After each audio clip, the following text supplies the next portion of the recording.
श्वेते वृषे समारूढ़ा श्वेतांबरधरा शुचिः महागौरी शुभम दद्यान् महादेव प्रमोददा। अर्थात जो श्वेत वृषभ पर आरूढ़ हैं, श्वेत वस्त्र धारण करती हैं और अत्यंत पवित्र हैं और महादेव को आनंद प्रदान करने वाली महागौरी माता हम सबका कल्याण करें। शारदीय नवरात्रि के 8वें दिन माता महागौरी की पूजा अर्चना की जाती है। ये दिन दुर्गाष्टमी के नाम से भी जाना जाता है। इस दिन कन्या पूजन करने की भी परंपरा है। तो चलिए इस शारदीय नवरात्रि के परम मंगलमय अवसर पर आज हम श्रवण करते हैं देवी महागौरी की इस सुंदर पौराणिक कथा का। आइए आज की नवरात्रि व्रत कथा आरंभ करते हैं। शारदीय नवरात्रि यानी माँ दुर्गा की पूजा आराधना करने का विशेष सुवर्ण समय। नवरात्रि के 8वें दिन माँ महागौरी का स्वरूप अत्यंत सुंदर, दिव्य और शोभायमान लगता है और इस दिन पूर्ण भक्तिभाव से उनकी पूजा आराधना की जाती है। उनका वर्ण शंख, चंद्रमा और कुंद पुष्प के समान उज्ज्वल श्वेत रंग का है। उनके वस्त्र और आभूषण भी श्वेत रंग के हैं। माता की 4 भुजाएं हैं। दाएं हाथ में अभय मुद्रा और त्रिशूल है, बाएं हाथ में डमरू और वरद मुद्रा है। उनका वाहन वृषभ है और उनका स्वभाव अत्यंत शांत और निर्मल है। शिव पुराण में देवी भगवती की एक सुंदर कथा आती है, जिसके अनुसार जब माता पार्वती मात्र 8 वर्ष की थी तो उन्हें अपने पूर्व जन्म की स्मृति हो आई थी। वे समझ चुकी थी कि उनके पूर्व जन्म में वे दक्ष प्रजापति की पुत्री सती के रूप में थी और उसी जन्म में भगवान शिव से उनका विवाह हुआ था। भगवान शिव ही उनके नित्य स्वामी और पति हैं और इस बार उनका पुनर्जन्म हुआ है पर्वतराज हिमालय के घर पर। और उनके इस जीवन का लक्ष्य भी भगवान शिव को पति रूप में प्राप्त करने का है। जब उन्हें इन सभी बातों की अनुभूति हो गई तो उन्होंने भगवान शिव को अपने पति के रूप में स्वीकार किया और उन्हें प्राप्त करने के लिए महाभयंकर कठिन तपस्या करना आरंभ कर दिया। हिमालय की कठोर चट्टानों पर प्रचंड गर्मी और भीषण ठंड में माता ने वर्षों तक तपस्या की। वे केवल पत्ते खाकर या केवल जल पीकर अपना जीवन निर्वाह करती रही। कई बार उन्होंने भोजन और जल दोनों का त्याग कर दिया और मात्र हवा पीकर जीवित रही। इस कठोर तपस्या के कारण उनका कोमल शरीर श्याम वर्ण का हो गया। वे अत्यंत कृशकाय हो गई। उनका स्वरूप और सौंदर्य जाता रहा। आखिरकार उनकी इस घोर तपस्या से प्रसन्न होकर भगवान शिव वहां पर प्रकट हुए। उन्होंने माता पार्वती की परीक्षा भी ली, लेकिन माता पार्वती अपने संकल्प पर दृढ़ और अडिग बनी रही और उस समय भगवान शिव ने उन्हें अपनी पत्नी के रूप में स्वीकार करना उचित समझा। उसके बाद भगवान शिव ने गंगा जल से उनका अभिषेक किया और इस दिव्य स्नान से माता का श्याम वर्ण दूर हुआ। वे चंद्रमा के समान गौर वर्ण की हो गई।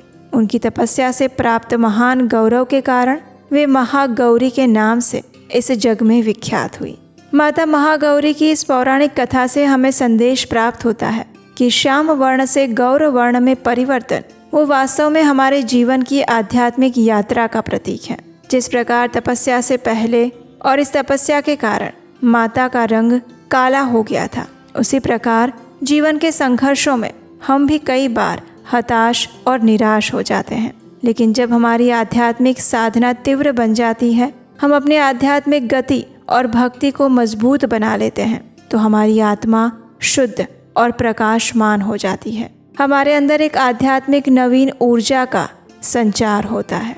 माँ महागौरी की तपस्या हमें शिक्षा देती है कि सच्चा योग केवल आसन प्राणायाम नहीं, अपितु अपने लक्ष्य के प्रति पूर्ण समर्पण है। अपने आप को स्वयं को पहचानने की एक यात्रा है, जो स्वयं से आरंभ होकर परम श्रेष्ठ उच्चतर स्थान पर विराजमान उस परम भगवान तक समाप्त होती है।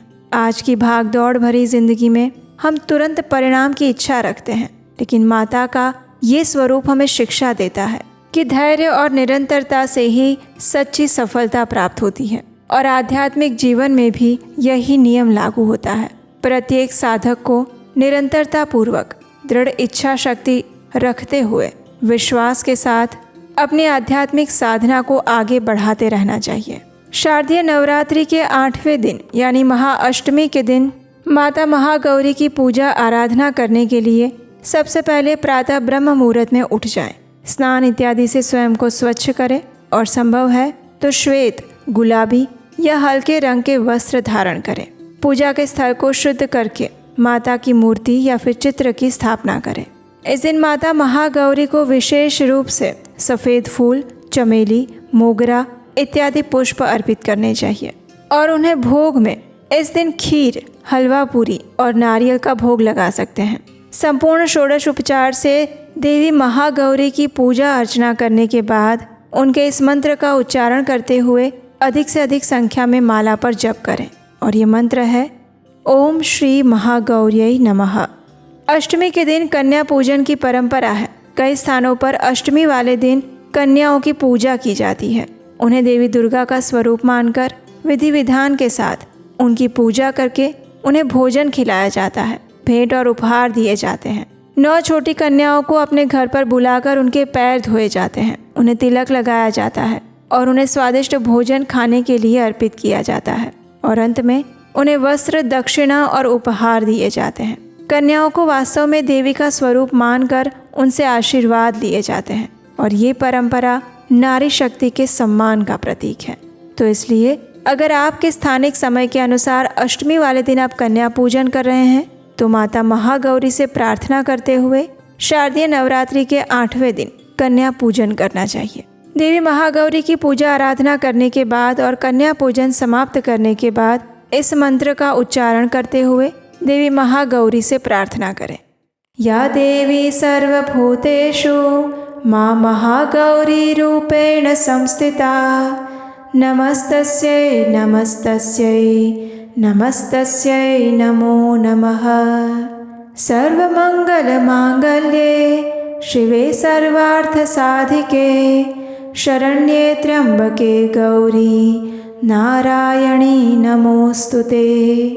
माँ महागौरी के चरण कमलों में प्रणाम करते हुए हम उनसे आशीर्वाद की याचना करते हैं कि वे हमारे जीवन को आध्यात्मिक दिव्य आनंद, पवित्रता और भक्ति से भरपूर कर दें।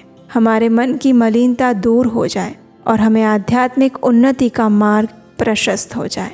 तो ये थी आज की शारदीय नवरात्रि के दिन माता महागौरी की पौराणिक कथा।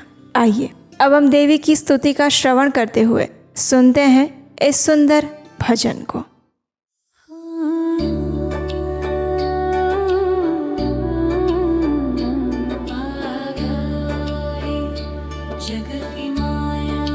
जय उमा गौरी जगत की माया, जय उमा भवानी जय महामाया। हरिद्वार कनखल के पासा महागौरी तेरा वहाँ निवासा। चंद्रकली और ममता अम्बे, जय शक्ति जय जय माँ जगदम्बे।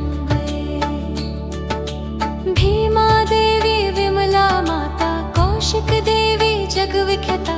हिमाचल के घर गौरी रूप तेरा, महाकाली दुर्गा है स्वरूप तेरा। सती सत हवन कुंड में था जलाया, उसी धुएं ने रूप काली बनाया। बना धर्म सिंह जो सवारी में आया, तो शंकर ने त्रिशूल अपना दिखाया। तभी माँ ने महागौरी नाम पाया, शरण आने वाले का संकट मिटाया। शनिवार को तेरी पूजा जो करता, माँ बिगड़ा हुआ काम उसका सुधरता। भक्त बोलो तो सोच तुम क्या रहे हो, महागौरी माँ तेरी हरदम ही जय हो। जय महागौरी।